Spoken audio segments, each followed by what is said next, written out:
근래에 우리나라에서 이제 수백만 부 이상 팔린 그 베스트셀러 중에서 지적 대화를 위한 넓고 얇은 지식이라는 책이 있습니다. 그 시리즈가 4권이 나왔어요. 4권이 나왔는데 제일 마지막에 출간된 그 무한 편의 첫 장을 보면 아주 흥미로운 이제 주제가 소개되고 있습니다. 제목이 천국에 가는 방법 이렇게 돼 있어요. 근데 이 저자는 무신론자입니다. 신앙이 없으신 분인데 천국에 가는 방법이라고 이제 주제를 잡았습니다. 그리고 뭐라고 하냐면은 그 방법이 각 종교에 소개가 되어 있는데 우선 예수 그리스도가 하나님의 아들이라는 사실을 믿으면 천국에 갈 수 있다라고 소개를 합니다. 예. 그러면서 이제 뭐라고 하냐면 가끔 이걸 못 믿겠다는 사람들이 있는데 자신은 왜 그런지 이해가 안 된다 이렇게 얘기를 이제 해요. 지난 2000년간 기독교인들이 그렇다고 하는데 굳이 아니라는 증거도 없으면서 쓸데없는 고집을 피울 필요가 없다 이렇게 얘기를 합니다 지금. 그러면서 예를 이제 하나 들고 있는데요. 주민센터에 갔는데 그 주민센터 공무원이 이 동네 사는 김말자님의 아버지가 김기동 씨라고 했다면, 아니 나랑 일면식도 없는 사람인데 그 아버지가 김기동 씨가 아니라고 잡아떼면서 아니 서류가 틀릴 수도 있지 않냐고 꼭 김기동 씨 맞냐고 그렇게 얘기할 필요가 뭐 있냐는 겁니다. 예. 그렇죠. 남의 아버지가 그렇다는데 그게 아니라고 주장할 필요가 뭐 있냐는 거죠. 그러니까 까칠하게 굴 필요 없다는 거예요. 그렇다는데 그러려니 하고 믿으라는 거예요 그냥. 이 말은 마치 나중에 이제 죽었는데 가서 보니까 천국과 지옥이 있으면 큰일이니까 지금 보험 들듯이 아니 믿는다고 하고 그냥 믿으면 되지 않느냐, 뭐가 문제냐 도대체. 믿는다고 해 그냥. 이제 이렇게 이제 그런 뉘앙스를 이제 좀 들리는데요. 그럼 이제 또 뭐라고 하냐면 이게 어려우신 분들은 그러면 불교식 방법을 택하랍니다. 불교는 아미타불을 10번을 외치면 극락에 갈 수 있으니까 기독교식 방법이 안 믿어지면은 아미타불을 10번을 외치면은 나중에 극락에 있으면 극락 가면 되니까 아미타불을 외치라. 그러니까 저자의 이제 의도는 이겁니다.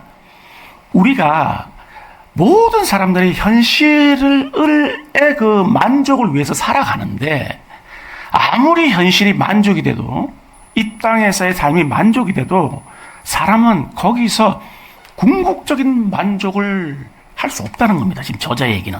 그래서 반드시 진리를 찾게 된다는 거예요, 사람이. 그러니까 지금 이런 이야기를 한 거는 진리를 찾도록 그 길을 이제 인도하고 있는 거예요. 그 의도가 있는 겁니다. 근데 여러분 문제가 뭡니까? 그게 그렇게 쉽게 믿습니다가 안 된다는 거예요. 지금 예수 믿은 지 수십 년인데 평생을 믿어도 쉽게 안 되는데 예수 안 믿는 사람들한테 가서 믿습니다라고 얘기를 하라고 그러면 그게 되느냐는 얘기입니다. 심지어 세례를 주려고 불렀는데도 안 믿는다고, 안 믿긴다 그래요. 그게 솔직한 심정 아닙니까? 네. 그러니까 죽었다 깨어나도 예수가 안 믿어지는데 어떻게 믿냐는 거예요, 어떻게.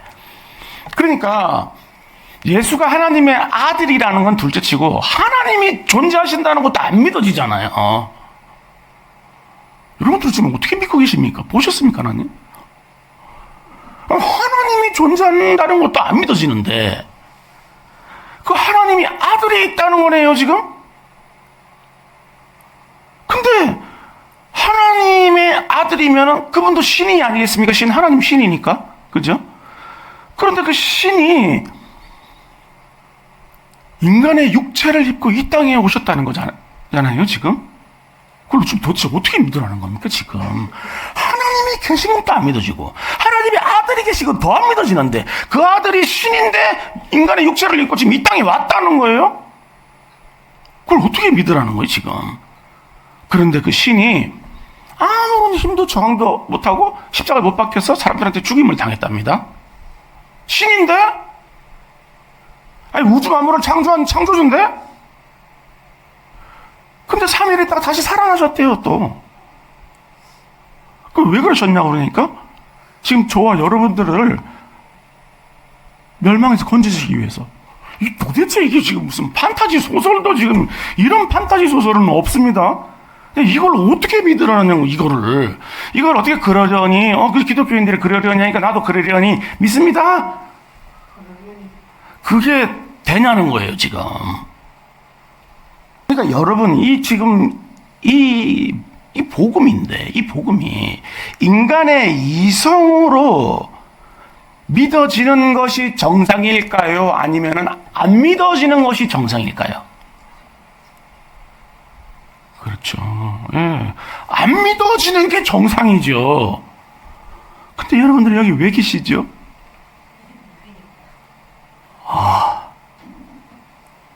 믿으니까. 그렇죠. 그러니까 지금 여러분들의 정신으로 믿고 있는 게 아닙니다, 지금. 그렇죠. 여러분들의 정신이면 절대 믿을 수 없어요.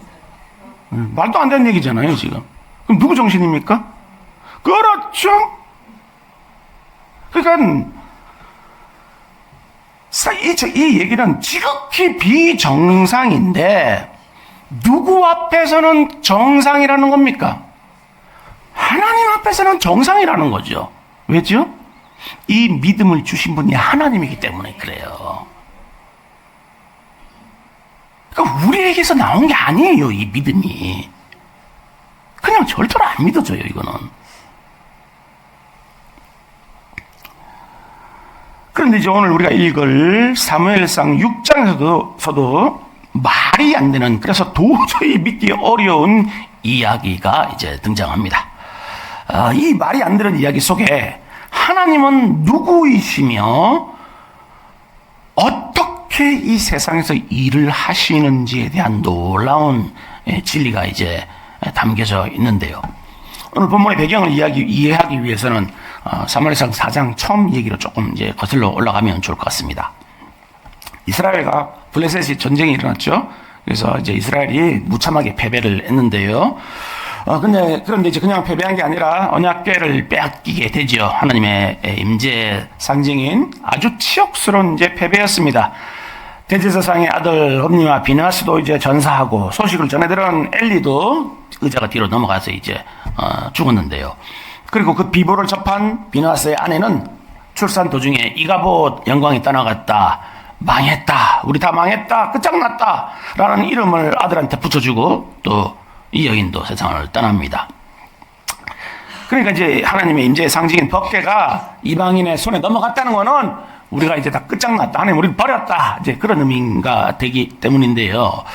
그러니까 적어도 인간의 눈에 볼 때는 블레셋 사람들이 당연히 승리했고 하나님이 블레셋의 우상인 다곤에게 패배했다라고 보이는 거죠. 하나님이 진 싸움인 거예요, 지금. 그래서 이제 블레셋은 의기양양하게 언약궤를 가지고 가가지고 자기네 우상의 그 신전에다가 옆에다 딱 뒀습니다. 전리품이죠. 그죠? 근데 이제 여기서부터 말이 안 되는 얘기가 시작됩니다. 아침에 제사장이 가보니까 어떻게 돼 있습니까? 다곤상이 언약궤 앞에 딱 엎어뜨려져가지고 이렇게 절을 하고 있는 형상이죠. 그래서 이게 무슨 일이 왜 이래? 지진이 일어났나? 그래가지고 제사장들이 다시 세워놨는데 그 다음날 가니까 또 넘어져 있어요. 근데 머리도 다 끊어지고 팔다리 다 끊어졌어요.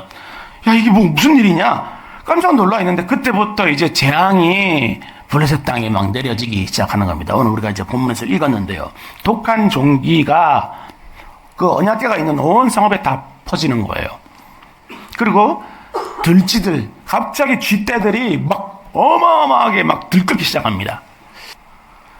그래서 이제 성경은 이제 사망의 환란이 당했다고 이렇게 얘기를 하는데요. 우리가 독한 종기가 이렇게 많은 사람을 죽였다는 거 아닙니까? 그러니까 종기가 좀 나올 때 죽을 수는 없잖아요. 그래서 학자들은 어떻게 생각하냐면 이 독한 종기를 흑사병이라고 생각합니다. 흑사병. 그래서 이거 왜냐하면 흑사병은 그 매개체가 쥐들이란 말이에요. 들쥐가 흑사병을 가져온단 말이죠. 그래서 흑사병이 덮쳐서 거기 이제 성읍의 사람들이 막 다 죽어나가는 거예요, 지금. 그래서 이제 이거를 옮기죠. 법궤를 다른 도시로 옮깁니다. 아스돗에서 가드로 옮겼고, 가드에서 에그론으로 다시 옮기는데, 그때마다 거기가 있는 그 법궤가 있는 곳에는 계속 이런 일이 생기는 거예요, 지금. 그래가지고 안 되겠다. 이제 돌려보내야 되겠다. 이거를 이스라엘 땅으로 다 죽겠다 이러다가 이제 이렇게 생각을 한 거겠죠. 그런데 무려 7개월이나 법궤를 그 블레셋 땅에 가지고 있었던 거예요. 네. 참 우리가 볼 땐 참 미련하죠. 근데 이 사람들은 왜 이걸 안 보냈었을까요? 그러니까 이 일은 하나님 때문에 그런 게 아니라, 지금 하나님이 우리 친한테 패배해가지고 끌려왔는데 뭐 하나님 때문에 이런 일이 일어나겠어? 그냥 우연히 일어난 일이야. 이렇게 생각을 한 겁니다. 그래서 그냥 7개월 동안 계속 가지고 있었던 거예요, 이거를. 전리품으로. 바로 이 지점에서 이제 오늘 본문의 핵심이 펼쳐지는데요. 블레셋과 제사장들과 전쟁이들이 법궤를 이제 큰일 났다. 이러다 다 죽는다, 정말. 우리 다 죽어요. 빨리 돌려보냅시다. 아주 방법을 찾습니다. 어떻게 돌려보내야 될까, 이거를. 방법을 찾다가 이제 이렇게 하죠. 새 수레를 만들어가지고 멍에를 메어 본 적이 없는 암소 2마리를, 젖먹이는 암소 2마리를 끌어다가 그 수레를 매게 한 거예요. 그리고 젖먹이는 암소니까 송아지들이, 새끼들이 있지 않겠어요? 근데 새끼들은 집에 가둬놓은 겁니다. 못 따라오게. 멍에를 메어 본 적이 없는 소는 멍에를 매는 훈련을 받은 적이 없기 때문에 절대로 멍에를 맬 수 없습니다. 그러니까 멍에를 매게 하려면 최소 몇 달 이상을 훈련을 시켜야 되는데, 멍에를 아주 잘 매는 소와 함께 한 팀을 짝을 이뤄가지고 멍에를 딱 매가지고 같이 훈련을 시키는 거예요. 그래가지고 계속 아주 숙달된 그 소가 이렇게 끌고 다니는 거죠, 이렇게. 그렇게 하면서 방향을 틀고 멈추고 올바른 길을 이제 가는 법을 배워야지 그때 멍에를 맬 수 있는 건데, 그러니까 이제 처음 멍에를 매면 난리를 치는 거죠, 소가. 이거 뭐냐는 거죠, 지금. 근데 이제 이 소들은 젖소니까 한 번도 멍에를 매본 적이 없는 소니까 멍에를 매겠습니까? 못 매죠. 일부러 그러니까 이 소를 고른 겁니다, 지금. 그리고 게다가 이제 젖을 먹이는 소니까 지금 새끼가 뒤에서 막 젖달라고 울고 있지 않겠어요? 그러면 소가 본능적으로 새끼한테 가게 됩니다. 우리도 뭐 애기 키울 때 애기 울면은 자동으로 쫓아가지고 젖 먹이고 그랬지 않습니까? 그러니까 새끼에게 줄 젖이 이제 부는 고통까지 더해지면 그 본능이 제어하기가 불가능합니다, 이 소는. 그렇게 수레를 끌 줄도 모르고 본능적으로 새끼에게 돌아가야 하는 암소들이 만약에 벳세메스 방향으로 똑바로 걸어간다면 이스라엘의 신인 여호와 하나님의 힘이 작용한 것이다 라는 걸 인정하겠다는 거예요. 그러니까 말도 안 되는 조건을 막 다 만들어 놓고 있을 수도 없는 조건을 해놓고는 똑바로 그냥 가면은 진짜 하나님이 하신 거다. 이 모든 일들은 지금까지 모든 일들은 하나님이 한 걸 우리가 인정하겠다. 이렇게 한 거죠. 대신에 반대로 소들이 본능에 따라서 이리저리 헤매고 난리치고 그냥 새끼한테 돌아가고 이렇게 한다면 그 재앙은 지금까지 있었던 모든 일들은 그냥 우연히 일어난 거다. 이렇게 이제 생각하겠다는 겁니다. 말하자면 하나님이 살아계신지 아닌지를 시험하겠다는 거예요. 어떻게 됐을까요, 여러분? 읽었는데도 잘 모르시겠습니까? 소들이, 12절입니다. 소들이 암소가 벳세메스 길로 바로 행하여 대로로 가며 갈대 울고 좌우로 치우치지 아니하였고 블레셋 방백들은 벳세메스 경계선까지 따라가니라. 방백들이 따라가면서 보니까 소들이 바로 간다는 거예요. 이렇게 오른쪽 왼쪽 가지도 않고 바로 간다는 거예요. 얼마나 놀랐겠습니까, 지금. 그런데 어떻게 간다는 겁니까, 여러분? 울면서 간대요. 울면서. 예. 왜 울까요? 새끼들 때문에. 펑펑 울면서 가는 거예요.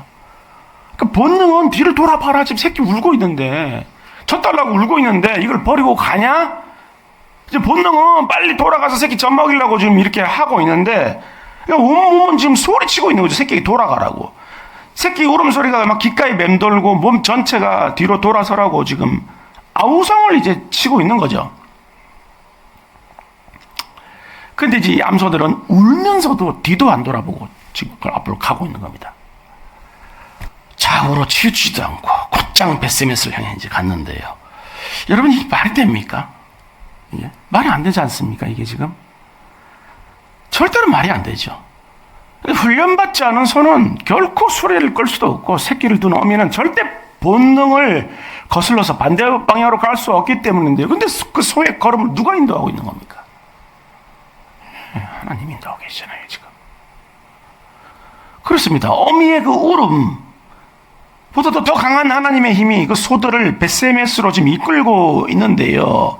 그렇다면 이토록 무거운 사명을 감당하고 벳세메스에 도착한 두 암소의 운명은 어떻게 되었을까요? 이제 도착했어요. 그러고는 어떻게 되었을까요? 돌려보냅니까? 지금 무지막지한 사명을 감당하고 새끼를 버리고 빨리 갖다 놓고 소들은 그렇게 생각하지 않았겠어요? 빨리 돌아가야지. 이걸 내가 언약궤를 벗으면 빨리 돌아가서 새끼 전명해야지. 그렇게 생각하지 않았겠어요? 근데 본문 14절에 보면 이렇게 되어 있습니다. 수레가 벳세메스 사람 여호와수의 밭 큰 돌에 있는 곳에 이르러 선지라 무리가 수레의 나무를 패고 그 암소들을 여호와께 번제물로 드리고 그 수레를 다 부셔서 장작을 만들고 소를 잡아버린 거예요. 그냥 각을 떠서 제물로 바쳐버린 거예요. 태워서.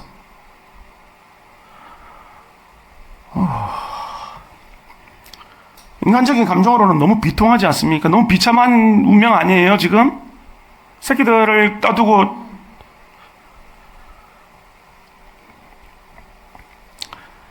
그 새끼들이 눈에 밟혀가지고 몸이 타 들어가면서도 눈물이 멈추지 않았을 거 아니에요. 이 소들이. 금방 갈 줄 알았는데. 그런데 우리는 이 장면이 무엇을 예표하고 있는지를 영적인 눈으로 봐야 하는데요.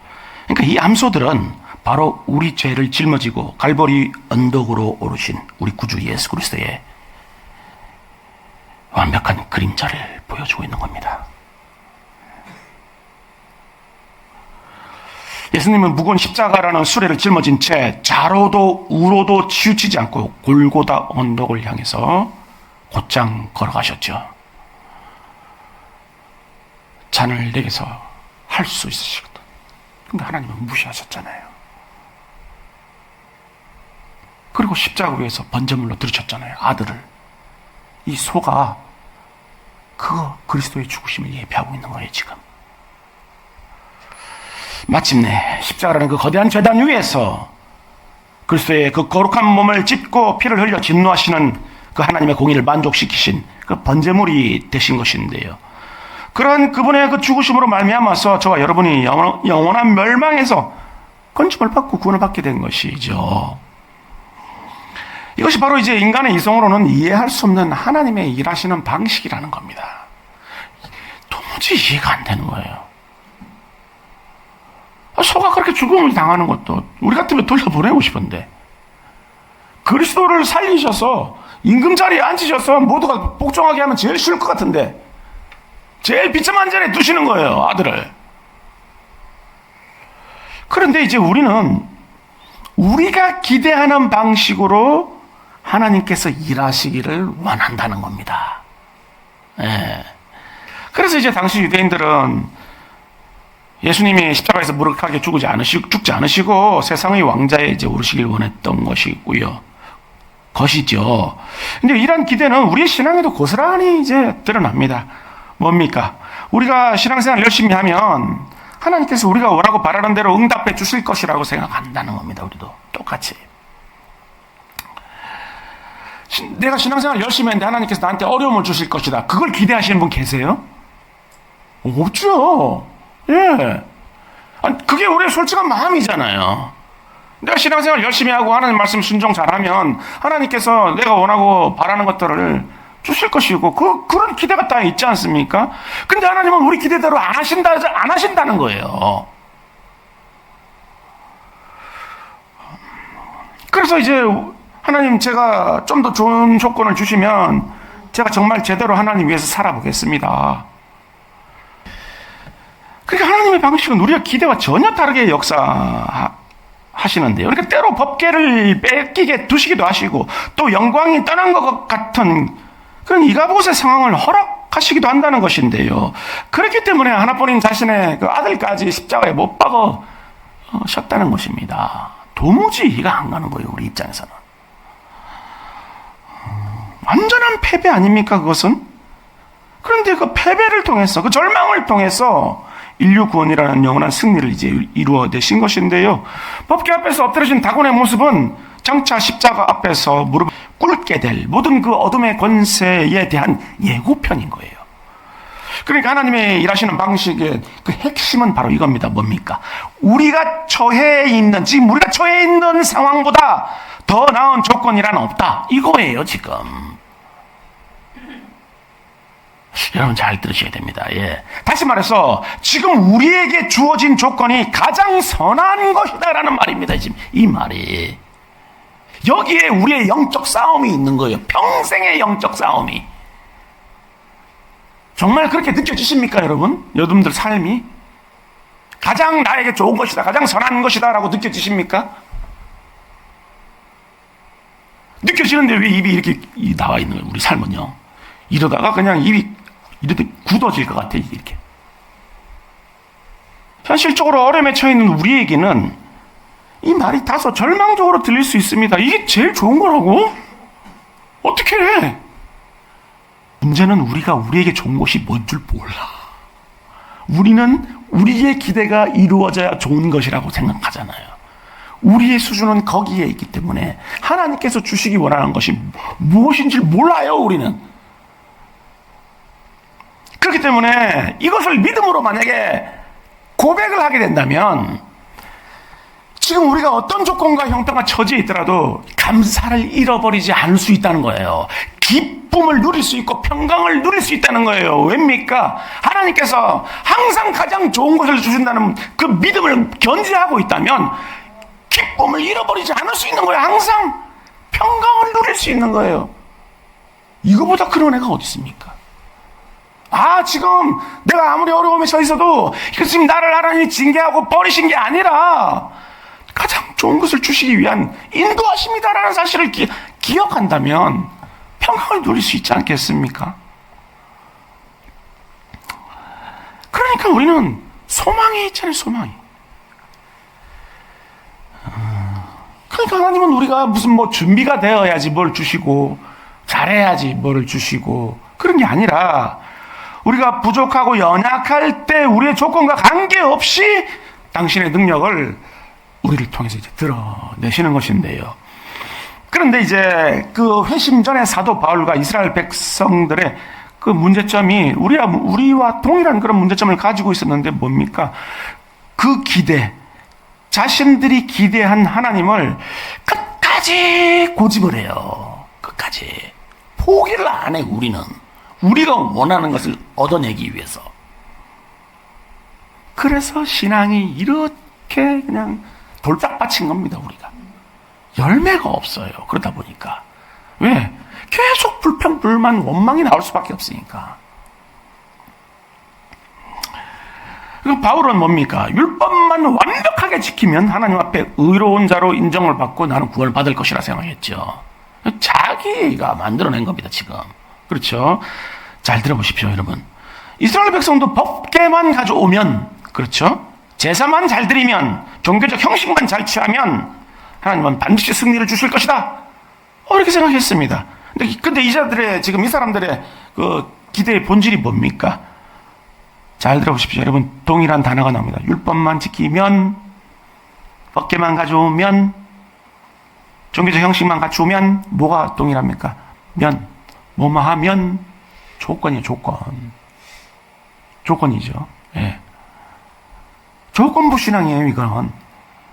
그러니까 내가 이렇게 하면 하나님은 반대급을 주실 것이다. 이 얘기는 뭐냐면은 협상을 하겠다는 거예요, 하나님하고. 그 뭡니까? 하나님하고 동등한 관계라는 거잖아요, 지금. 대등한 지위라는 건 협상은. 그러니까 교만한 마음인 거예요, 이게 지금. 우리는 아무것도 받을 자격이 없는 자인데 그것을 인정하지 못하고 내가 이렇게 하겠다는 거야. 그러면 나한테 달라는 거예요, 지금. 그러나 우리에게 요구되는 것은 무엇입니까? 인격적인 항복입니다. 인격적 항복은 어떻게 나오는 겁니까? 은혜를 알아야 돼요, 은혜를. 은혜를 알기 위해서는 우리가 어떤 존재인지 먼저 알아야죠. 전적인 무능력, 전적인 타락한 존재라는 사실을 먼저 철저히 깨달을 때 하나님께서 주신 것이 은혜인 줄 알게 됩니다. 그리고 그 은혜라는 것이, 그것이 은혜라는 걸 알면 어떻게 되는 겁니까? 인격적 항복이 되는 거죠. 그러면 그때 비로소 순종이 나올 수 있는 거예요. 근데 나중에 그런 것 아무 과정도 없이 자기도 모르고 은혜도 모르고 순종부터 하게 되면 어떻게 됩니까? 이게 조건이 되는 거, 공로가 되는 거예요. 내가 이렇게 했으니까 주셔.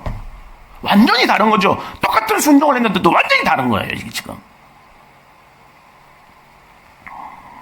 멍에를 메어본 적이 없는 소들을 뭐 아무 조건도 없죠. 훈련도 경험도 능력도 없었는데 하나님이 보이지 않는 손이 이끄니까 순종했습니다. 뻥뻥 울면서도 순종했어요. 이게 우는 게 중요한 겁니다. 이게 지금 울면서도 순종했다는 게 중요한 거예요. 우리는 울면서 어떻게 하죠? 퍼져버리죠. 순종 못하고. 소들의 울음소리가, 우리 울음소리가 정말 다를 바 없어 보입니다. 왜냐면 늘 우리도 울잖아요. 눈이 퉁퉁 부어있어 보면 눈이 맨날 시뻘게 계속 울어가지고 왜 이렇게 그냥 재정은 힘이 든지 왜 이렇게 병은 안 났는지 우리가 그냥 다 병 달고 살아요. 왜 관계는 회복이 안 되는지 관계가 엉망진창이야. 그러니까 왜 하나님은 이렇게 침묵하시는 것처럼 느껴지는지 그냥 입을 닫고 계신 것 같아요. 우리 삶을 그냥 구경만 하고 계신 것 같아요. 느낌이 왜 이렇게 기도 응답은 안 되는지. 아니 초창기 때는 그냥 뭐 말도 안 되는 기도해도 다 들어주시는데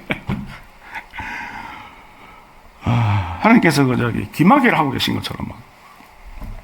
그러다 보니까 어떻게 돼요? 자꾸 뒤를 돌아다 보게 되는 겁니다. 자꾸 뒤를 돌아다 보면서 내가 이거 포기했던 그 꿈들 그거를 계속해서 써야 되나 그리고 막 내려놓아 했던 그런 욕심들 그런 것들이 우리 발목을 잡는 겁니다. 계속 공격을 하죠. 그러나 여러분 기억하십시오. 암소들은 우리가 똑같이 울면서도 곧장 앞을 향해 나갔습니다. 아니 우리가 소보다도 못한 믿음을 가지고 있으면 어떡합니까? 그러니까 좌로도 우로도 치우치지 않고 벳세미스를 향해서 소들은 곧장 나갔어요. 그렇습니다. 하나님은 때때로 침묵하시는 것처럼 느껴지고 귀를 막으신 것처럼 생각되기도 하지만 결코 자기 백성을 포기하지 않으십니다. 이게 기초예요. 기초. 믿음의 기초반. 생각들은 온갖 생각이 다 지나가요. 현실을 보면. 현실이 평안한데 무슨 믿음이 생깁니까? 그 믿음이 아니죠. 현실에 주저앉은 거지. 엉망진창일 때 믿을 수 있어요. 그게 믿음이죠. 진짜 믿음이죠.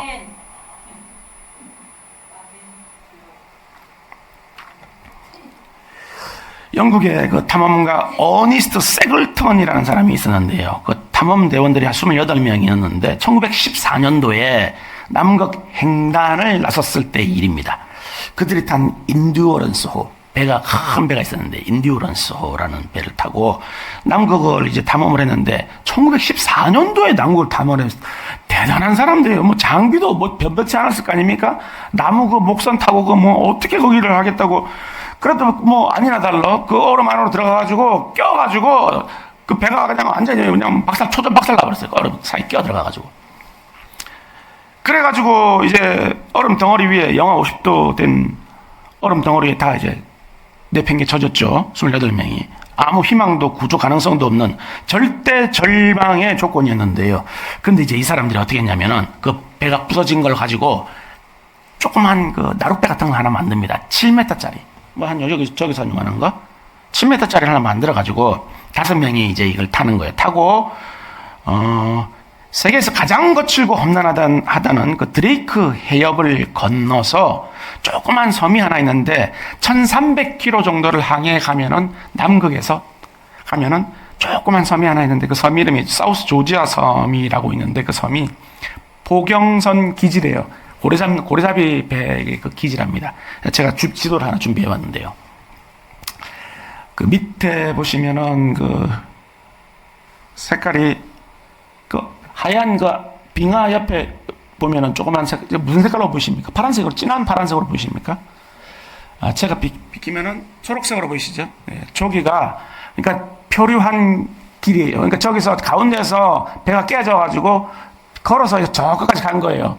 그리고 저 빙하 끝에서부터 저 위에 사우스 조지아 섬까지 1300km를 항해를 해 갔는데 백두산에서 한라산 정도의 거리입니다.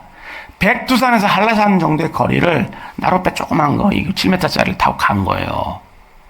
근데 저 해협이, 드레이크 해협이 이게 거칠기로 아주 소문난 곳이 다 가라앉아 절로 가면은.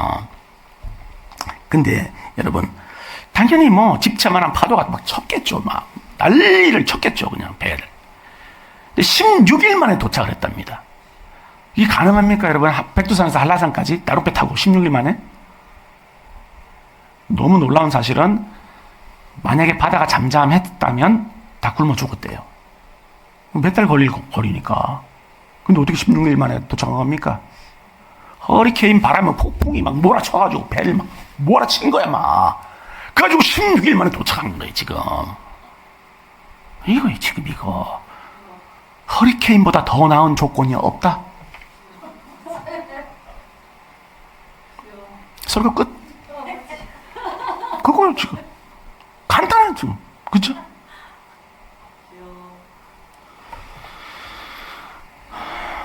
그러니까 지금 우리가 서 있는 그 자리, 우리가 처한 그 형편이, 우리가 맞닥뜨리고 있는 그 현실이 바로 하나님께서 우리를 위해 일하시는 최적이자 최고의 조건이라는 거예요. 우리 믿음이 없는 게 문제지. 펜들 덜덜덜 떨고 있는 우리가 책을 하나 써야 되겠어. 사시나무 믿음 이래가지고 무슨 그 핸드폰 가게 앞에 풍선처럼 믿음이 이래.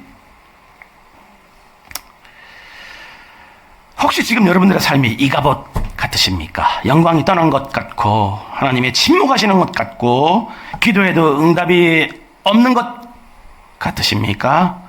직장에서의 좌절, 가정에서의 갈등, 건강의 위기, 관계의 단절로 인한 그 인생이 블레셋 땅처럼 캄캄하게 느껴지지는 않으십니까? 그렇다면 법궤를 블레셋에 빼앗긴 그 7개월 동안을 기억하십시오. 하나님은 결코 잠잠히 계시지 않으셨어요. 우리가 볼 때는 잠잠히 계신 것 같지만 하나님은 그 다곤의 우상을 박살내시고 블레셋을 심판하셨고 법궤를 다시 회복시키셨잖아요. 우리가 볼 때는 아무것도 안 하신 것 같지만 하나님은 그 안에서 역사를 일으키고 계신 겁니다. 그렇습니다. 우리가 볼 때는, 우리 삶을 볼 때는 하나님이 철저히 우리를 외면하고 계신 것 같지만 우리 삶 안에서 하나님이 역사하고 계신 거예요. 그걸 믿음의 눈으로 볼 수 있어야 된다는 겁니다. 그러므로 내 상식으로는 도저히 이해가 되지 않는 그런 현실 속에서도 침묵 가운데 일하시는 하나님을 끝까지 우리는 신뢰할 수 있어야 하겠는데요. 벳세메스의 소들이 울면서 걸음을 멈추지 않은 것처럼 우리도 또한 울어도, 펑펑 울어도 그 신앙의 여정에 걸음을 멈춰서는 안 된다는 겁니다. 울면서 가세요. 제 집 아들이 아기 때인가? 근데 걸음만 좀 시작해가지고 이렇게 아장아장 걷는데 이렇게 하다가 팍 넘어졌는데 책꽂이에 여기 턱이 탁 찌어가지고 한 2cm인가 이렇게 찢어졌어요. 그러면 펑펑 이렇게 흘리고 그래가지고 꿰매러 간다고 이렇게 가는데 뒤에서 엄마가 이러고 따라오는 거예요. 울면서. 그래 괜찮아. 울면서 가는 그냥 따라가 그냥 계속. 그러면 돼요. 울지도 못하게 하면 어떡해. 눈물 나오는데. 울어야 살아요. 우리는 울어야지. 안 울면 큰일 나요. 우리. 날마다 울어야 돼. 날마다. 하나님이 눈물을 주신 게 우리 살리려고 주신 거예요. 그래서 그렇게 자루도 우루도 치우치지 말고 오직 그리스도라는 표대를 향해서 나가야 하겠습니다. 하나님께서 우리의 걸음을 인도하시고 우리가 상상하지도 못한 방법으로 그 영광을 반드시 회복하실 것이기 때문입니다. 그리고 그 길 끝에서 베스메스 밀밭에서 돌아온 그 언약궤를 목도하고 환호했던 그 이스라엘 백성들처럼 우리도 또한 하나님의 영광을 눈으로 목도하고 기쁨으로 화로하게 될 것이기 때문입니다. 이것이 도무지 말이 안 되는 것처럼 들리는 그 기독교 신앙이 우리에게 전하는 진리, 그 복음인 것입니다. 이 시간 이해할 수 없는 그 모든 상황과 처지로 인해서 오히려 그것이 표대를 향해 더 빨리 나아가게 되는 하나님의 은혜가 될 수 있기를 주님의 이름으로 간절히 축원하겠습니다.